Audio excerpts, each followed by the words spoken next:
بسم الله الرحمن الرحيم. وإن يكذبوك فقد كذبت رسل من قبلك وإن يكذبوك فقد كذبت قبلهم قوم نوح وعاد وثمود وقوم إبراهيم وقوم لوط إلى آخره الآية.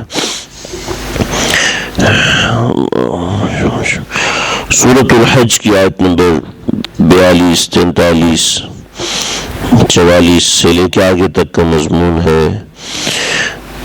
پیچھے بات چل رہی تھی کہ اللہ رب العزت نے اپنے پیارے پیغمبر صلی اللہ علیہ وسلم اسی طریقے سے صحابہ کرام کو تسلی دی ہے. اب آگے یہاں پر بھی نبی کریم صلی اللہ علیہ وسلم کو تسلی ہے. دائی جو ہوتا ہے، دائی یعنی دعوت دینے والا، وہ ہمیشہ اس بات پہ فکر مند رہتا ہے کہ میری دعوت صحیح طریقے سے پہنچ رہی ہے یا نہیں پہنچ رہی. اور اگر وہ فکر مند نہیں ہے تو اس کا مطلب ہے کہ اس کی دعوت کا انداز یا دعوت کا طریقہ درست نہیں ہے. چنانچہ یہ پتہ آدمی دیکھتا ہے کہ میری دعوت کا سامنے والوں پہ اثر نہیں ہو رہا، سامنے والے لوگ میری دعوت کو قبول نہیں کر رہے، تو اس کو یہ محسوس ہوتا ہے کہ میری دعوت کا طریقہ کار صحیح نہیں ہے. چنانچہ سب سے بڑے دائی نبی کریم صلی اللہ علیہ وسلم ہیں. تو آپ صلی اللہ علیہ وسلم جب دیکھتے کہ مسلسل محبت، مسلسل پیار، مسلسل صلہ رحمی کے باوجود، ایمانداری، صداقت کے باوجود یہ لوگ میری بات نہیں مانتے، تو ڈر یہ لگتا ہے کہ کہیں میری دعوت میں کمزوری نہ ہو. تو اللہ رب العزت نے اس بات کی تسلی دی ہے. وَإِن يُكَذِّبُوكَ فَقَدْ كَذَّبَتْ قَبْلَهُمْ قَوْمُ نُوحٍ. اگر یہ آپ کو جھٹلاتے ہیں تو آپ گھبرائیں نہیں، کیونکہ یہ لوگوں کا ایک طرہ اور مزاج ہے کہ وہ سامنے والے سے بدگمان ہوتے ہیں، اس کو جھٹلاتے ہیں. تو فَقَدْ كَذَّبَتْ قَبْلَهُمْ قَوْمُ نُوحٍ، آپ سے پہلے قوم نوح نے بھی جھٹلایا تھا، وعاد اور قوم عاد نے بھی جھٹلایا تھا، اور قوم سمود اس نے بھی جھٹلایا تھا. حضرت آدم علیہ السلام کے بعد سب سے بڑے نبی تھے حضرت شیس علیہ السلام، اس کے بعد نبی تھے حضرت ادریس علیہ السلام، اور اس کے بعد جو پیغمبر آئے جن کے زمانے میں بت پرستی چلی تھی، وہ ہے حضرت نوح علیہ السلام. یعنی دوسرے دین سے تبدیل کرانے کے لیے دین اسلام پہ لانے والے پہلے پیغمبر حضرت نوح ہے. باقی حضرت آدم علیہ السلام، حضرت شیس علیہ السلام، حضرت ادریس علیہ السلام یہ بڑے پیغمبر ہیں، بلکہ چھوٹے پیغمبر اس کے درمیان بھی آتے رہے ہیں. تو یہ جو انبیاء علیہ السلام ہیں، یہ دین اسلام کی تبلیغ اور اشاعت کے لیے تشریف لائے تھے. حضرت ادریس کو تو شریعت بھی ملی تھی لیکن وہ دین اسلام پر ہی تھے. لیکن حضرت نوح علیہ السلام، اس کے بعد حضرت حضرت صالح علیہ السلام اور تیسرے قوم سمود پر آنے والے پیغمبر، یہ تینوں انبیاء وہ پیغمبر تھے جو کہ لوگوں کو کفر سے اسلام کی طرف لے کے آ رہے تھے. لہٰذا ان لوگوں کا ذکر کیا کہ جیسے یہ پیغمبر لوگوں کو کفر سے اسلام کی طرف لے کے آ رہے ہیں، اسی طریقے سے آپ علیہ السلام بھی لوگوں کو کفر سے اسلام پر لے کے آ رہے ہیں. لہٰذا جو لوگ کفر میں غرق ہوتے ہیں تو ان کی آنکھیں بند ہوتی ہیں، روشنی ہونے کے باوجود ان کو نظر نہیں آ رہا ہوتا، آواز ہونے کے باوجود ان کو کان ہونے کے باوجود ان کو آواز سنائی نہیں دے رہی ہوتی.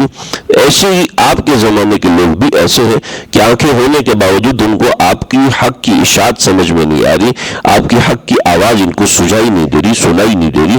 لہذا آپ گھبرائیں نہیں.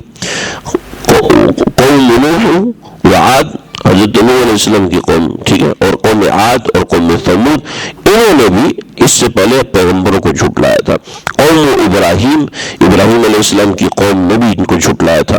قوم لوط اور قوم لوط نے بھی حضرت لوط علیہ السلام کو اسی طریقے سے ٹھکرایا تھا. ایسے آگے فرماتے اصحاب مدین، اور اصحاب مدین نے حضرت شعیب علیہ السلام کو جھٹلایا تھا. ایسے ہی بڑی بڑی مثالوں میں ایک اور آخری مثال کذب موسیٰ، اور موسیٰ بھی جھٹلائے گئے. جب انہوں نے جھٹلایا تو اللہ نے کیا عمل کیا؟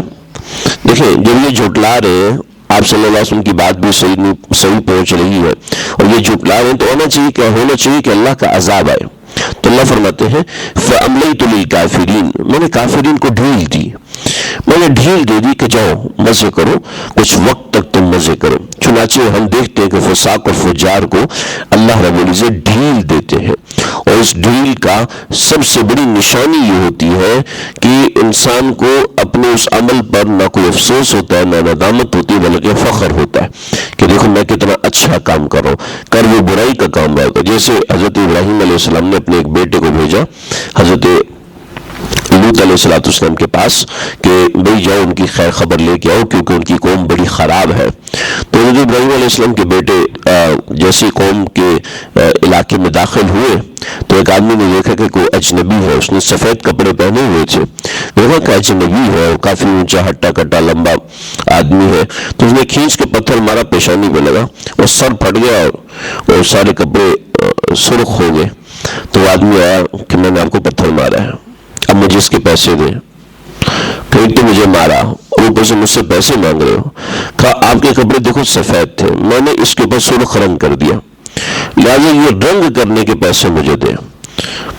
ایک ایسے پاگل آدمی، ایک تو مجھے مارا اوپر سے کہتے نہیں، پکڑ کے قاضی کے پاس لے گیا اور قاضی سے کہنے لگا، اور قاضی نے کہا جی آپ کو پیسے دینے ہوں گے کہ آپ کے کپڑے اس نے فری مفت میں رنگ دیے، لہٰذا آپ کو پیسے دینے ہوں گے.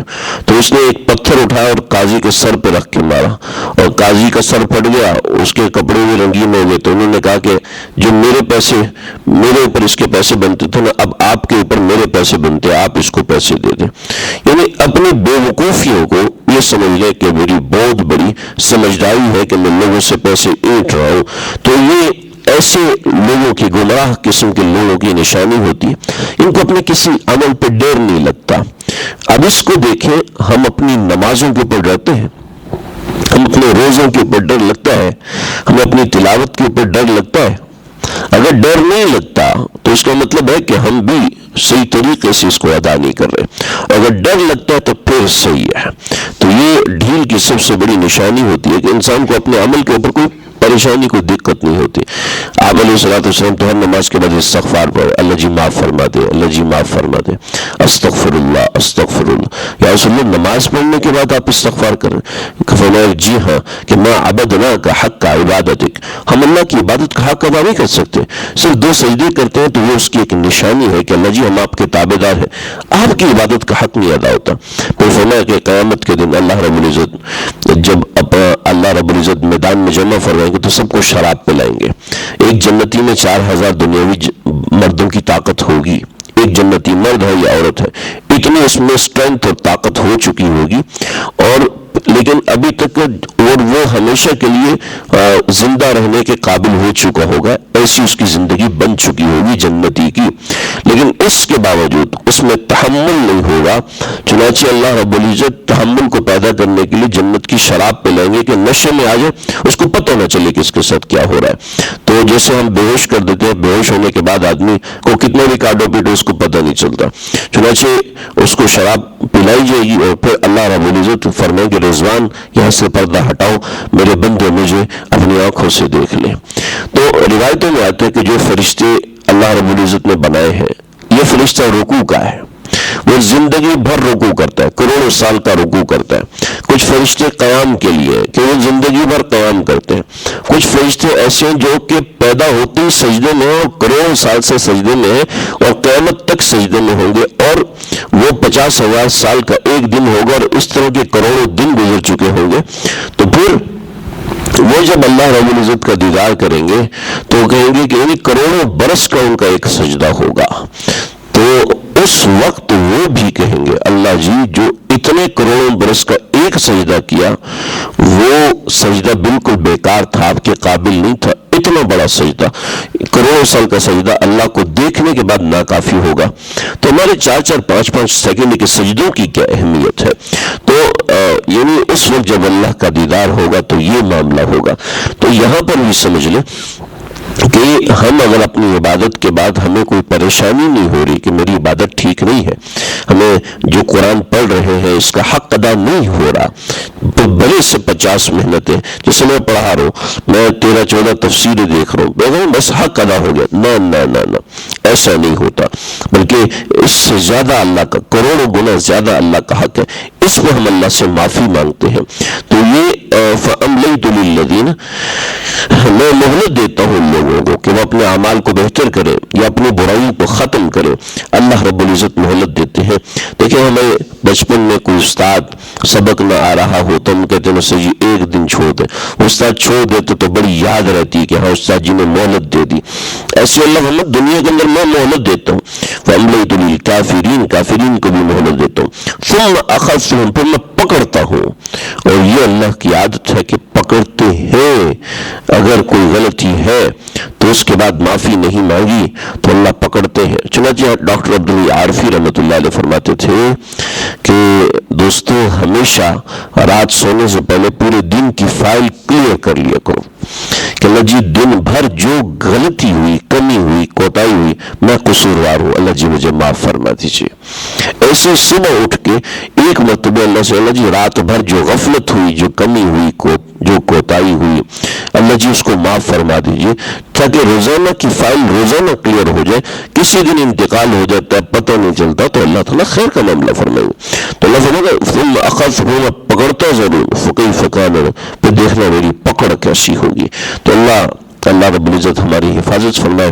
ان آیات کو کچھ مفہوم تھا، کچھ پرانی باتیں تھیں جو پچھلی باتوں سے جڑی ہوئی باتیں تھیں، تو یہ کچھ چیزیں ہیں، ان آیات کا ترجمہ ہی ہے، کوئی مزید تفسیر تشریح نہیں ہے۔ اللہ سمجھنے کے عمل کرنے کی توفیق عطا فرمائے۔